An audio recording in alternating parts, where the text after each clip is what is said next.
Good afternoon ma'am. Good afternoon everyone. मैं हूँ चीनू। आज मैं आप सबके साथ मेरी सक्सेस स्टोरी शेयर करना चाहती हूँ। तो मेरी सफ़र की शुरुआत हुई 2020 से। तब मैं अपना पोस्ट ग्रेजुएशन कंटिन्यू कर रही थी।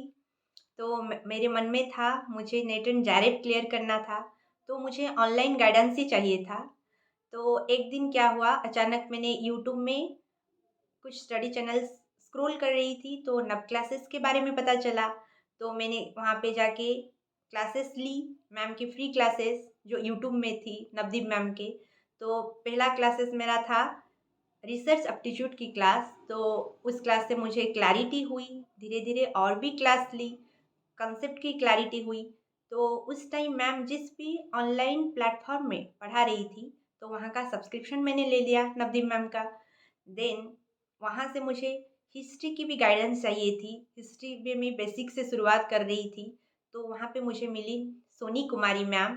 तो सोनी कुमारी मैम की क्लासेस ली एंड नवदीप मैम क्लासेस ली। दोनों की क्लासेस से ही मेरा धीरे धीरे कंसेप्ट की क्लैरिटी हुई।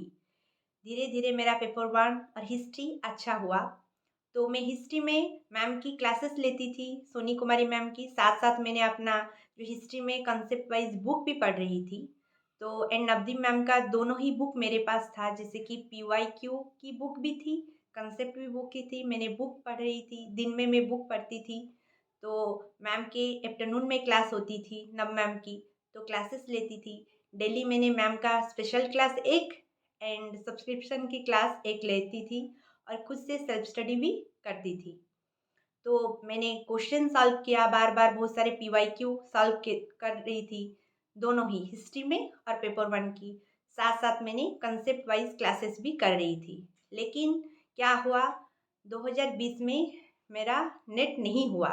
उस टाइम कुछ ही क्वेश्चन में मेरा नेट रह गया। देन लेकिन मैंने अपनी जो प्रिपरेशन है, कंसिस्टेंसी है, वो मैंने नहीं छोड़ा। बार बार सेम प्रोसेस मैं रिपीट करती रही। 2022 में फिर कुछ क्वेश्चन से मेरा छूट गया। उस टाइम मुझे टाइम मैनेजमेंट की थोड़ा सा प्रॉब्लम हुई थी। तो मुझे पता चला मेरा तो सब कुछ क्लियर है, लेकिन जैसे कि एक समय व्यवधान होता है, 3 आवर में हमें सब कुछ क्वेश्चन करना होता है। पेपर वन की भी 50 क्वेश्चन और अपनी हिस्ट्री की भी 100 क्वेश्चन।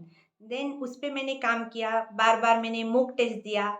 जैसे कि मेरे मैथमेटिकल क्वेश्चन थोड़ा सा वीक थे, तो मैम की एडवाइस से ही मैंने क्या क्या डेली डिवाइड की। नव मैम हमेशा कहती थी डेली डिवाइड करो तो कैलकुलेशन की स्पीड बढ़ेगी। तो सब कुछ फॉलो किया। फाइनली मेरा 2022 में जेआरएफ का सपना पूरा हुआ, जेआरएफ हो गया। देन मुझे PhD एडमिशन लेना था और धीरे धीरे मैंने अपने रिसर्च प्रपोजल पे काम की। उसी 2023 में जनवरी में मेरा PhD एडमिशन हुआ उड़ीसा के उत्कल यूनिवर्सिटी में। 2023 से अपना मैंने PhD का वर्क शुरू किया, उसमें लगी रही। साथ साथ मैंने उड़ीसा की लेक्चरर एग्ज़ाम की तैयारी की। तो मेरे 2023 के दिसंबर में मेरा क्लियर हुआ रिटन उड़ीसा के लेक्चरर एग्ज़ाम के लिए। उसके बाद इंटरव्यू था 2024 के जनवरी में।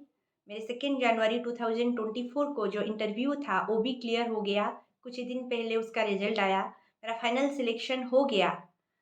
अभी इस सफ़र की एंड नहीं हुई, मुझे और भी जैसे कि असिस्टेंट प्रोफेसर है उसका एग्ज़ाम भी जब वैकेंसी आएगा उसके लिए भी मैं तैयारी कर रही हूँ उड़ीसा के लिए, तो अप्लाई उसमें भी करूँगी।